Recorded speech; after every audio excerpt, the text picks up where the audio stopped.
मैं आखिरी बात करता हूँ।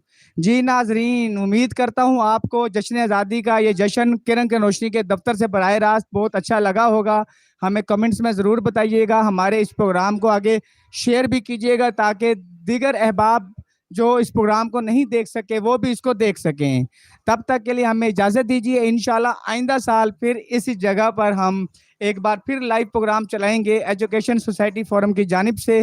और सर, आपकी आमद का बहुत शुक्रिया। मैं अपने तमाम मेहमानों का शुक्रगुजार हूँ कि आज किरण के रोशनी के दफ्तर में आप सब यहाँ तशरीफ लाए और आज़ादी के जश्न को मनाने में एक भरपूर किरदार अदा किया।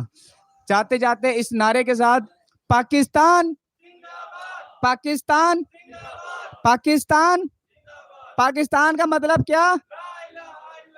पाकिस्तान कायद आज़म। अल्लाह हाफिज, फिर मिलेंगे।